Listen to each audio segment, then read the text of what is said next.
Ya. Kenapa Mbak Maya kok tertarik dengan pertanian? Oke, yang pertama saya adalah sarjana pertanian, lulusan pertanian. Yang kedua, sumber daya alam Kabupaten Melawi ini sangat luar biasa jika dilihat dari sektor pertanian. Jadi Kabupaten Melawi ini sangat kaya dan Kabupaten Melawi sangat-sangat layak menjadi kabupaten pertanian seperti itu. Seperti itu. Dan jangan malu jadi petani.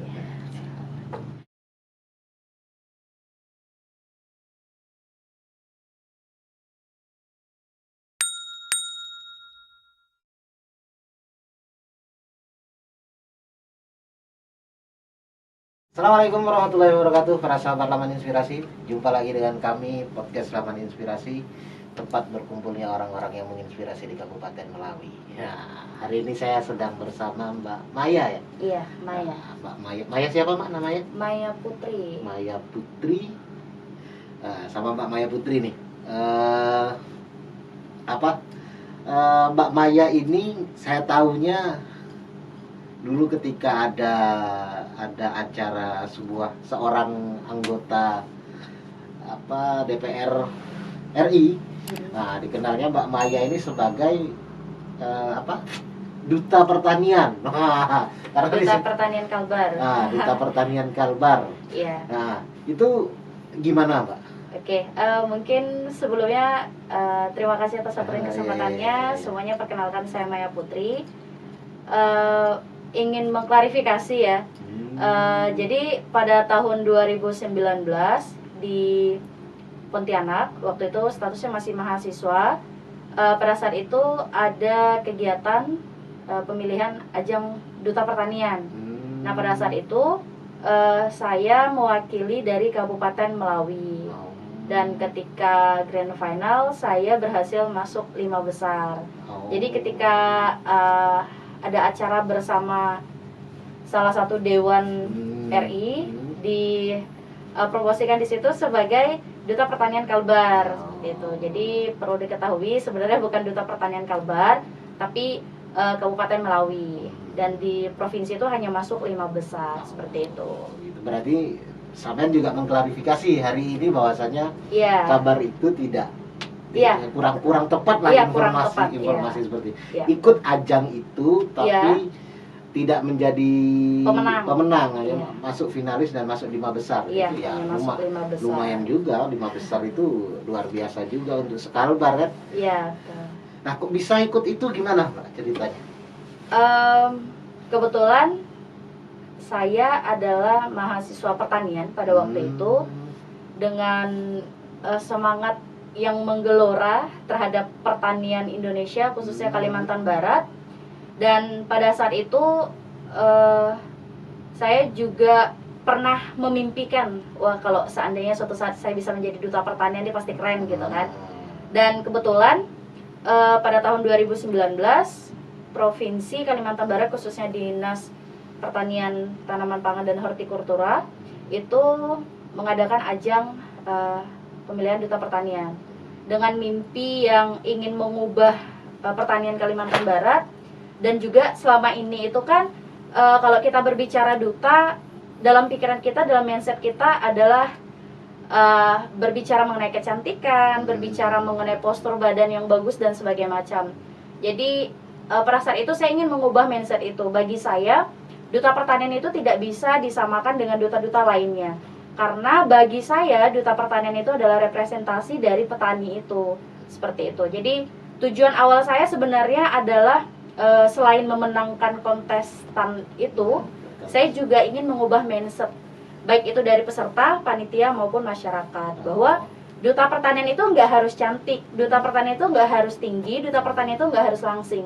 Tapi bagaimana sih nanti ketika kita bisa menjadi seorang duta, kita bisa ada untuk petani. Dan memang mengkoreksi juga dalam agenda tersebut, kita itu diminta untuk belajar koreo dan sebagainya macam. Jadi benar-benar disamain dengan ajang-ajang lainnya. Jadi pada saat itu saya ngebatin gitu kan, emangnya nanti ketika terjun ke lapangan kita ada lenggak-lenggok gitu ya kalau ketemu petani gitu kan. Jadi sedikit kecewa juga sebenarnya waktu itu. Jadi kalau berbicara mengenai pengalaman mengikuti duta pertanian, saya ngerasa saya nggak dapat apa-apa waktu itu karena secara pengalaman ya kalau bisa sombong saya rasa ya apa ya, apalagi saya mahasiswa pertanian gitu kan, dan yang ikut itu bukan hanya dari mahasiswa pertanian. Jadi itu sih saya ingin mengubah mindset peserta, panitia, dan masyarakat bahwa duta pertanian itu beda dengan duta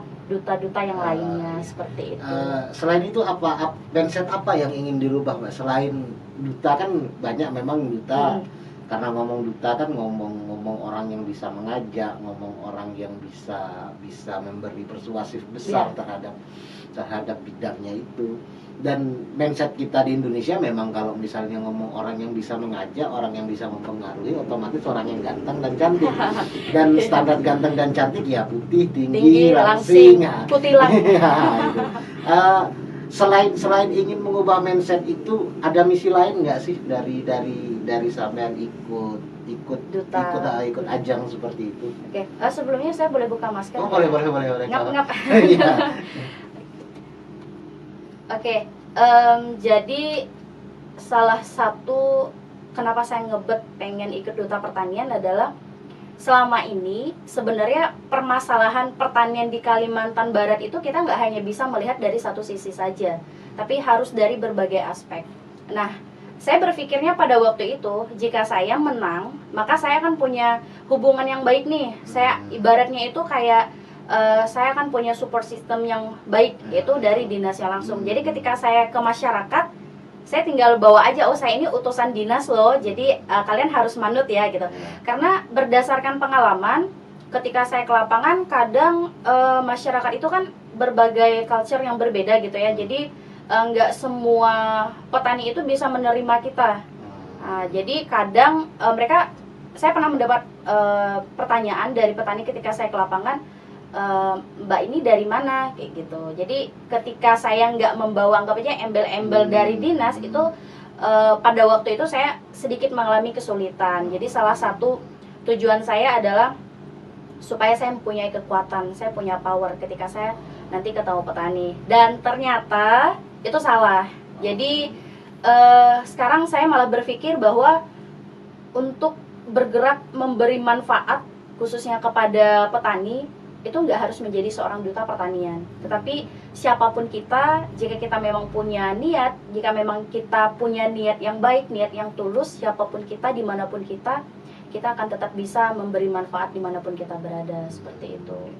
Berarti kalau misalnya dilihat seperti itu, sampean punya kecintaan terhadap dunia pertanian. Gitu. Iya. Kenapa itu kok bisa muncul? Kenapa saya sangat mencintai pertanian? Jujur. Ketika saya lulus di Fakultas Pertanian Untan, awalnya saya bingung nanti kalau selesai jadi apa ya, karena memang tidak bisa dipungkiri di Indonesia, bahkan di Melawi khususnya, sarjana pertanian itu selalu dianggap sebagai sarjana yang nantinya bakal jadi petani, nantinya yang bakal megang cangkul dan sebagainya macam. Bahkan tidak bisa dipungkiri juga pekerjaan sebagai petani itu selalu dianggap hina, seperti itu. Nah, itu yang membuat saya ingin mengubah, lagi-lagi ingin mengubah mindset ya, ingin mengubah mindset masyarakat bahwa pertanian itu sesuatu hal yang seksi.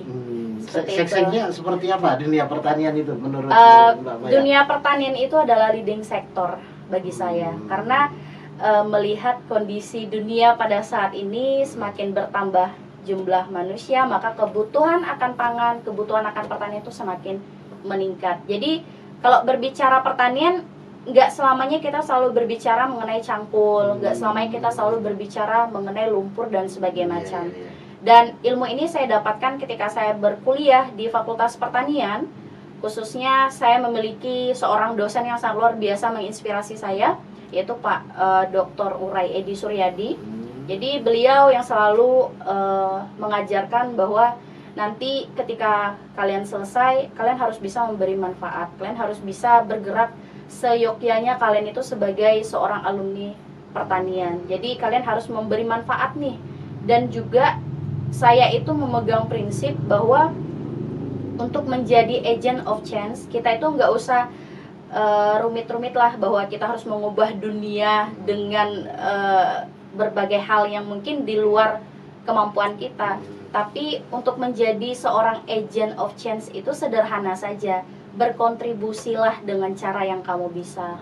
Dan ketika saya di pertanian, saya rasa oh inilah passion saya dan saya bisa berkontribusi sebagai agent of change ini ya di bidang pertanian seperti itu. Gitu. Berarti kan bisa diambil kesimpulan sampean punya kecintaan yang besar terhadap pertanian dan ingin melakukan perubahan yang besar terhadap dunia pertanian itu. Menarik dan kalau boleh tahu perubahan-perubahan apa yang hari ini udah sampean lakukan untuk pertanian kita di Kabupaten Melawi? Iya. Kalau berbicara mengenai perubahan-perubahan yang sudah saya lakukan memang belum seberapa. Memang ya bisa dikatakan kalau dipersenkan itu masih 0,000% gitu. Karena memang saya kesulitan. Pertama, jika ingin mengubah keadaan kita tuh nggak bisa sendirian. Kita harus bergandengan tangan. Dan ketika saya kembali ke Melawi, saya tidak bisa menemukan teman-teman yang sefrekuensi sama saya karena itu tadi mindset mungkin yang sudah tertanam bahwa untuk menjadi seorang petani lah ya itu adalah hal yang kotor kayak gitu. Kebanyakan orang berpikir seperti itu. Cuman sejauh ini karena atas dasar cinta saya berpikirnya ya udah saya bergerak aja dulu nggak apa-apa mungkin dari hal-hal yang sederhana. Jadi ketika sebelum ke Melawi, setelah wisuda waktu itu saya masih stay di Pontianak dengan teman-teman saya. Kita bertiga pada waktu itu kita mencoba membentuk sebuah komunitas namanya Pontianak Agro Lestari. Kita waktu itu fokusnya juga di bidang pertanian. Kita bagaimana sih anak-anak muda untuk lebih peduli dengan pertanian seperti itu. Dan hal yang sudah kita lakukan ketika itu salah satunya kita membantu menjual produk-produk pertanian. Jadi mengkampanyekan mencintai produk lokal, mencintai produk-produk dari petaninya langsung seperti itu. Namun dengan berjalannya waktu ternyata itu nggak bertahan lama seperti itu. Mungkin dengan beberapa kendala dan sebagainya macam, akhirnya kita mundur dulu. Jadi saya balik ke Melawi. Saya pikir mungkin saya bisa memulai di Melawi, kalau nggak sekarang kapan lagi gitu kan. Dan ketika di Melawi saya juga mengalami kesulitan sih itu tadi karena memang kalau sendiri itu agak susah ya. Jadi saya sembari saya berjalan saya juga selalu mengkampanyekan kepada siapapun, terutama kalau saya itu sukanya tuh melalui media sosial, melalui Facebook. Saya selalu mengkampanyekan jangan malu jadi petani, khususnya anak-anak muda seperti itu.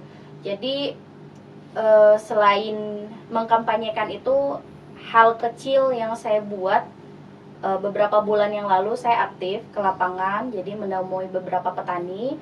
Karena memang berbicara pertanian Kabupaten Melawi pada saat ini kalau berdasarkan data untuk penyuluh pertaniannya itu kita sangat-sangat kurang. Jadi dari 169 desa penyuluh pertanian itu hanya ada 50 kalau tidak salah. Hanya ada 50 dan itu kan nggak mungkin ya 50 orang bisa menghandle 169 desa. Dan ini tentunya kita butuh anak-anak muda nih untuk menggerakkan menjadi pelopornya gitu kan. Tapi pada faktanya ternyata nggak semuanya bisa sesuai yang kita harapkan seperti itu.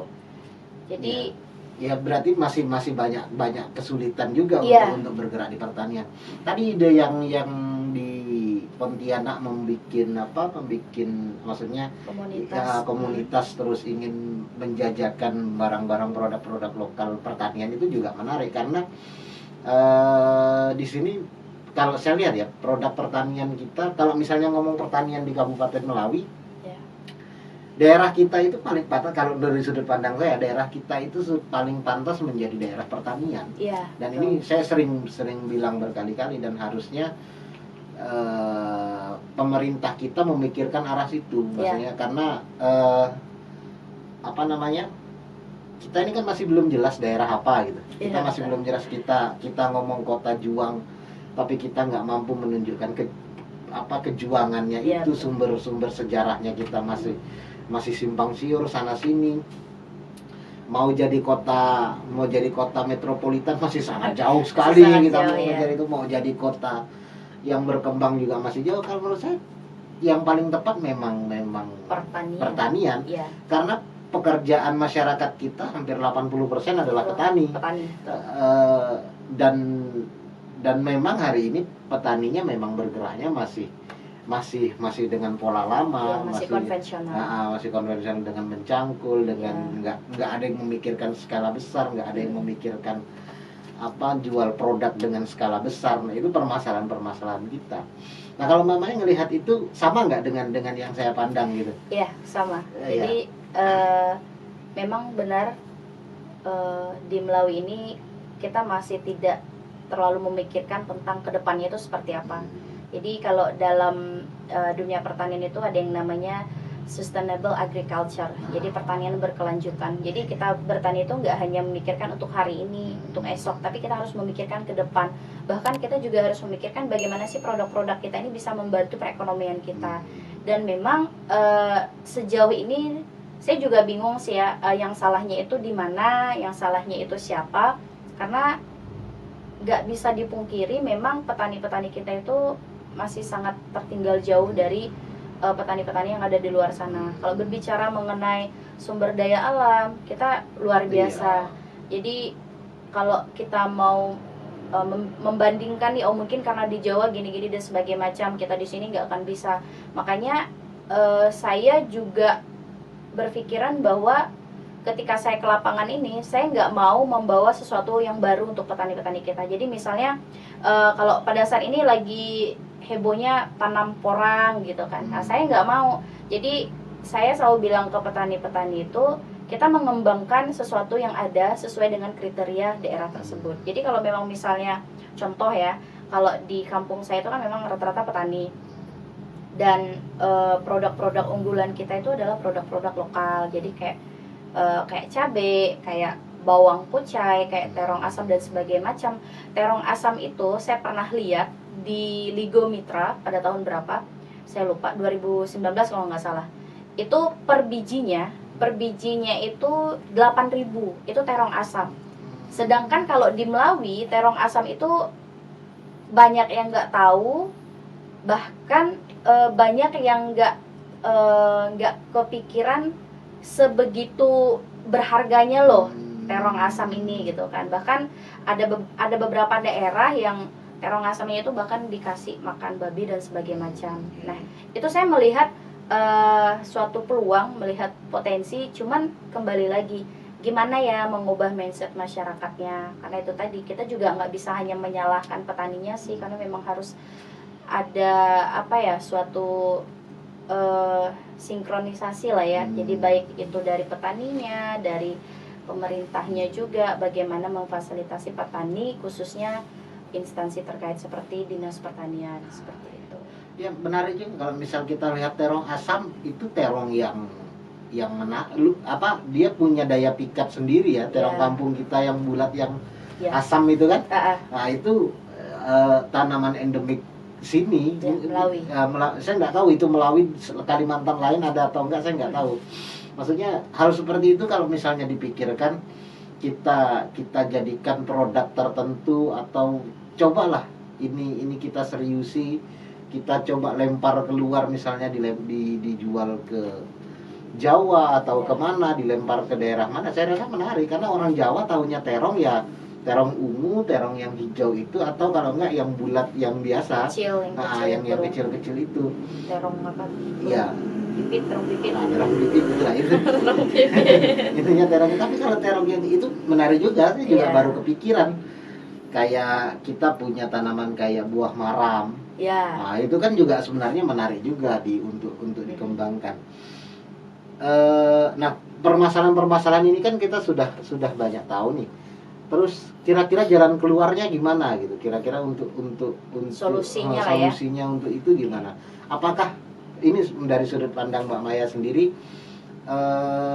pemerintah sebenarnya peduli gak sih sama pertanian kita gitu, dari sudut pandang Mbak Maya sendiri ini? Karena begitu banyaknya persoalan pertanian kita. Karena kalau saya lihat pemerintah harusnya melirik benar dunia pertanian kita. Betul. Karena mayoritas pekerja masyarakat kita adalah petani, seenggaknya petani karet lah. Betul. Nah, kayak karet aja saya lihat kayaknya pemerintah juga nggak terlalu mengurusi ya kan. Harga karet kita itu terendah loh. Iya. Dibandingkan dengan Sintang, harga karet kita itu masih di bawah Sintang. Nggak tahu permasalahan apa. Nah, pemerintah juga nggak ada kayaknya nggak ada kepikiran tuh untuk menyelesaikan itu. Nah, sudut pandang Mbak Maya sendiri gimana terkait pemerintah untuk kepeduliannya terhadap pertanian ya? Kalau sejauh ini ya saya melihatnya pemerintah itu kurang peduli seperti itu, karena permasalahan pertanian itu sebenarnya hal yang sederhana gitu. Tapi sejauh ini ya kita masih gini-gini aja gitu. Nah, kita nggak tahu nih ya apakah kedepannya juga akan seperti ini atau gimana. Kita berharapnya ya semoga kedepannya akan lebih baik lagi, petani-petani lebih diperhatikan. Nah, kalau berbicara solusi, kalau dari saya pribadi sejauh ini ketika saya belum bisa memberikan banyak waktu untuk petani, saya mencari relasi di luar sana. Jadi tadi ketika berbicara terong asam pada tahun 2019 sebenarnya kita sudah terkoneksi dengan pembeli dari Malaysia. Ternyata di luar sana itu terong asam harganya luar biasa mahal gitu. Nah, pada waktu itu kita memang tidak terlalu serius dengan hal tersebut. Kemudian potensi-potensi yang ada di Kabupaten Melawi salah satunya juga adalah jahe merah. Ya, dan kita juga sudah terhubung dengan Sido Muncul. Nah, lagi-lagi ya saya juga nggak tahu sih ya, mungkin kesalahannya itu seperti apa. Memang lagi-lagi kita itu belum bisa mencapai ke sana. Dan iya. Kalau saya lihat permasalahannya memang rumit ya. Kalau misal kita ngomong jahe merah itu tumbuh di mana-mana, di hutan, di mana petani tidak ada yang benar-benar fokus ke situ. Yeah. Nah, kalau kaitannya dengan kita mensuplai pabrik itu kan hitung mainnya kontrak kan. Yeah. Misalnya dia minta 1 bulan sekian ton. Iya, betul. Misalnya dia minta 1 bulan, saya minta 1 bulan 10 ton.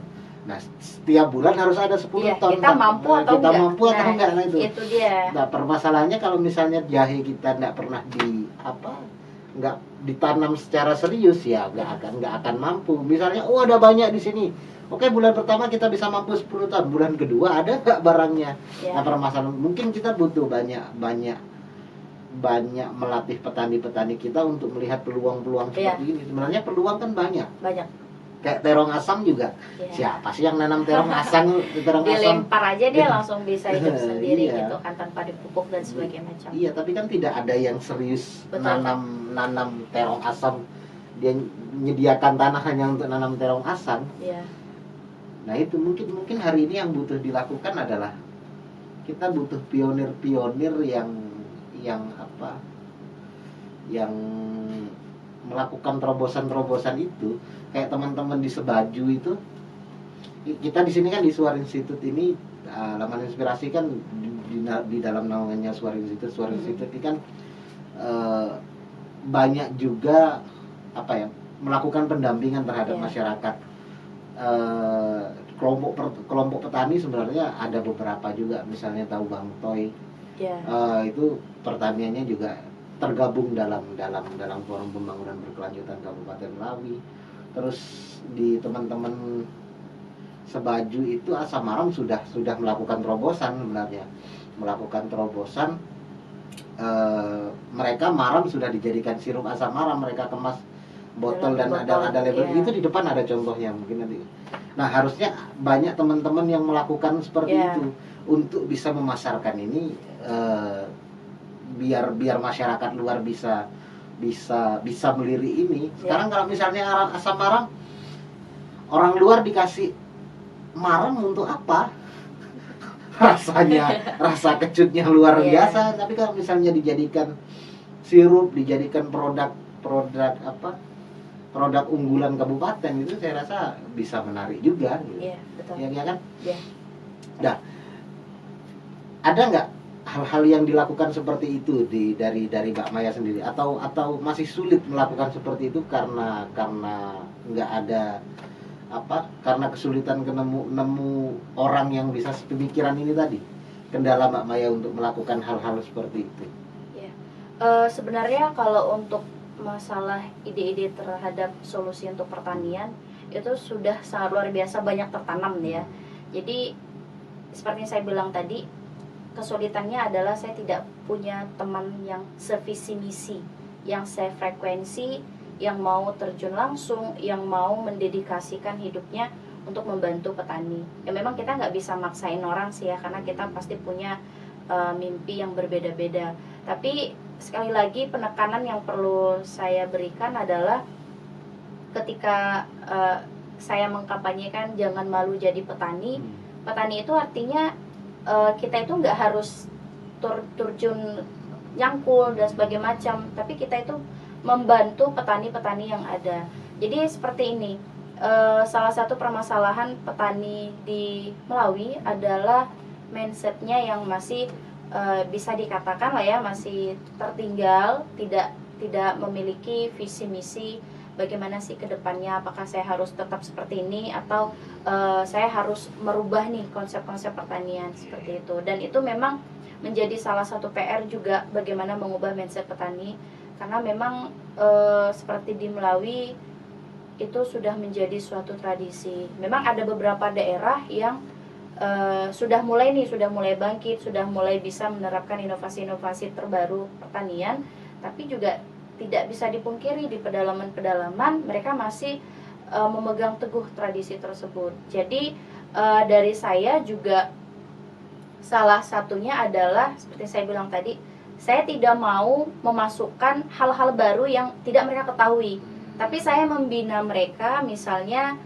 mereka sebagai petani ladang berpindah, hal yang saya lakukan adalah mengkampanyekan, memberi informasi bahwa kalau kalian misalnya nanam terong dalam jumlah banyak, kalian bisa jual loh, kalian bisa menghasilkan uang dari tanaman kalian ini. Bukan hanya terong, saya rasa banyak sekali produk-produk pertanian di Kabupaten Melawi yang memiliki nilai jual yang tinggi dari daerah-daerah lain. Seperti bawang kucai.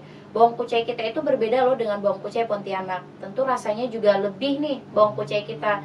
Dan ketika ini dikembangkan dengan support pemerintah, dengan keseriusan petani, saya rasa Kabupaten Melawi itu bisa menjadi kabupaten pertanian dan perkebunan sesuai yang diharapkan, sesuai dengan visi misi dari pemerintah kita. Hanya saja memang harus lebih sabar, lebih telaten lagi. Mungkin karena memang ini sudah sebuah tradisi, tentunya akan sedikit sulit. Makanya saya ingin mencobanya. Saya nggak terjun ke semua kelompok tani, tapi ada beberapa kelompok tani yang ya bisa kita bina, kemudian bisa kita berikan masukan dan sebagainya macam. Dan satu lagi, petani-petani kita ini tidak bisa dipungkiri mau bergerak ketika mendapat bantuan. Ketika mereka tidak mendapatkan bantuan, mereka nggak mau bergerak. Dan itu kadang saya saya pernah bilang ke salah satu anggota legislatif, saya bilang begini, kalau kalian mau ngasih bantuan ke petani, ngasih itu yang rasional. Jangan petani di desa tersebut rata-rata ladang berpindah, tapi kalian kasih bajak sawah. Itu nggak nyambung. Gimana sih caranya kalian ngasih bantuan, tapi itu bisa dimanfaatkan oleh petani-petani yang ada, misalnya kayak pupuk, disesuaikan dengan daerah tersebut. Dan itu memang sulit ya, sulit sekali. Jadi kalau berbicara mengenai permasalahan, bukan hanya dari petaninya, bukan hanya dari pemerintahnya, tapi juga terkadang itu dari beberapa pihak yang selama ini memang tidak bisa dipungkiri. Ketika kita berbicara mengenai anggota dewan ini kan ada aspirasinya, dan itu kadang memang banyak yang salah sasaran. Kemudian berbicara mengenai kelompok tani, ternyata kelompok tani di Kabupaten Melawi ini banyak yang belum masuk simultan, belum terdaftar di Kementerian Pertanian. Nah, kadang kalau kita ingin mengajukan bantuan, ini bantuan banyak sekali. Bantuan di pusat itu luar biasa. Cuman kan salah satu syarat mengajukan bantuan tersebut adalah kita sudah terdaftar di simultan, sudah terdaftar di kementerian, sudah terkoordinir menjadi satu. Dan kebetulan pada saat ini untuk Kalimantan Barat dalam program Kementerian Pertanian KKT PTI, Pertanian Terpadu Indonesia, yang fokusnya adalah membina petani-petani muda milenial, Kalimantan Barat sejauh ini yang berhasil mendapatkan bantuan tersebut hanya Kabupaten Melawi. Siapa yang dapat tuh? Kalau yang terdaftar di situ namanya saya. Oh, ya, gitu. Ya, jadi saya juga nggak nyangka ya ternyata perjuangan saya ini mungkin sedikit lah ya, sedikit akan membuahkan hasil. Jadi yang saya ajukan kemarin itu, saya dan teman saya ajukan itu ada 3 kelompok tani. Dan pada saat itu saya berpikirnya program ini sama nih dengan salah satu bantuan dari anggota legislatif kita, yang program Rumah Upo. Nah, unit pengelolaan pupuk organik. Pada saat ini Melawi itu banyak sekali dapat ya pengelolaan pupuk organik, walaupun kita nggak tahu nih apakah dia sudah berjalan maksimal atau enggak. Nah, ternyata setelah ditelusuri, program Kementerian Pertanian itu sangat luar biasa bantuan jumlahnya, dan juga hal-hal di dalamnya itu ya sangat menguntungkan petani seperti itu. Jadi saya bersyukur ketiga kelompok tani ini bisa berhasil. Akhirnya kita bisa jebol nih ke pusat sana seperti itu. Dan nantinya kedepannya kita berharap Kabupaten Melawi dalam program pembinaan petani muda kita bisa menjadi pilot project. Walaupun di luar sana banyak sekali nih daerah-daerah yang sudah berhasil seperti Sambas. Kalau dibanding dengan Sambas, Melawi itu belum ada apa-apanya. Apalagi berbicara mengenai petani muda. Memang pada saat ini bisa dikatakan saya masih berjalan di atas awan. Tapi saya percaya suatu saat apa yang saya cita-citakan untuk pertanian Kabupaten Melawi ini semua bisa terwujud. Karena dalam salah satu visi misi Bupati dan Wakil Bupati yang baru adalah menjadikan Kabupaten Melawi sebagai Kabupaten Pertanian dan Perkebunan. Kita berjalan ya. Jadi yang penting progres kita ini berjalan seperti itu. Berarti sebenarnya pemerintah ada cita-cita ke sana dan ya mungkin petani-petani kita butuh dididik juga gimana caranya melakukan pertanian yang baik hari ini. Misalnya kayak tadi kelompok tani harus terdaftar di simultan itu tadi, dan pastinya banyak program-program yang bagus ya di sana. Ya, menarik perbincangan kita sama Mbak Maya, dan nampaknya harus saya selesaikan dulu karena kita sudah malam. Nah, kasihan Mbak Mayanya juga nanti kalau pulangnya terlalu malam. Terima kasih Mbak Maya sudah menyempatkan waktunya, udah mau hadir di tempat kami yang ya sederhana ini. Terima kasih sudah mau datang, dan tetap semangat untuk memperjuangkan pertanian Kabupaten Melawi. Dan para sahabat Laman Inspirasi, contoh Mbak Maya untuk memperjuangkan pertanian di Kabupaten Melawi, karena pertanian adalah masa depan bangsa. Oke. Terima kasih para sahabat Laman Inspirasi. Terima kasih Mbak Maya atas waktunya. Mohon maaf kalau ada salah-salah kata pokoknya, dan terima kasih lah intinya. Assalamualaikum warahmatullahi wabarakatuh. Salam Laman Inspirasi.